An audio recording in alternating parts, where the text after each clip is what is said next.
My name is Rasheedah Footman, and I will be discussing the eligibility for special education. I will describe the process for a referral and eligibility determination for special education services.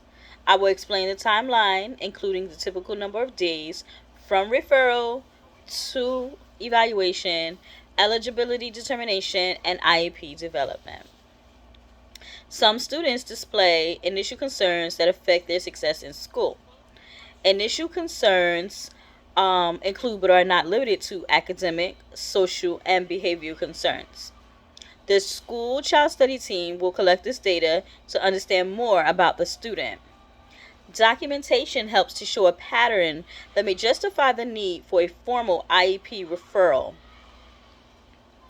Interventions take place and usually last with progress monitoring for about 6 weeks. The team will focus on the student's strengths, interests, and things that motivate them while providing these interventions and strategies. If the interventions and strategies seem to be working, the general education teacher will continue the intervention. However, if the interventions are not helping the student grow, initiation of a formal process for special education services should begin.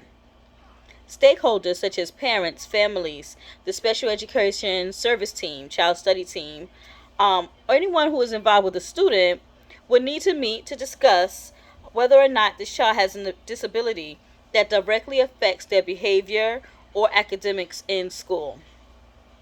There are 60 days between the referral and the evaluation. Stakeholders must then meet again to determine if the student is eligible for special education services.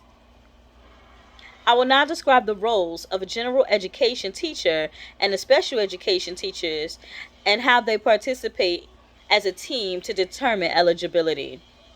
The roles of the gen ed teacher and the special education teachers are required to determine whether or not students are eligible for services. They collect formal and informal data as an evaluation method that may or may not have grading criteria. Parents and students have the right to know what is suggested or being changed in the IEP. Parents feel the need to be valued. I apologize. Parents need to feel valued by the school personnel because of the quality of the education that is being provided.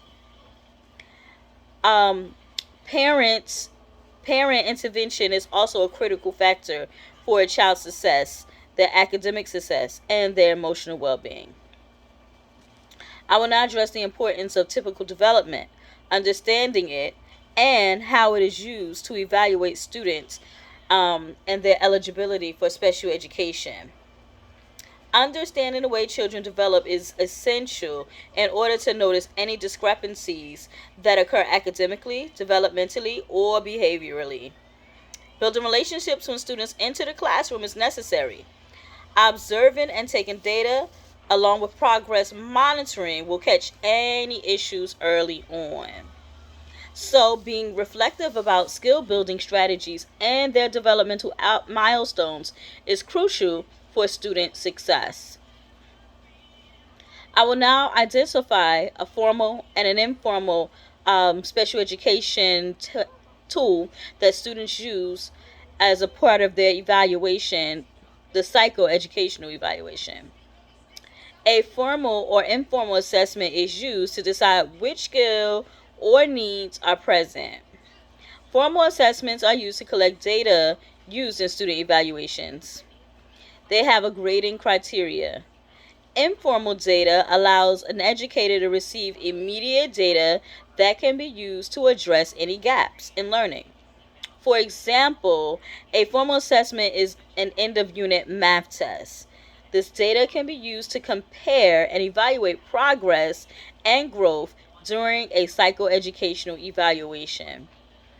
The data also informs where a student is in the academic process of learning and if they are ready to move on.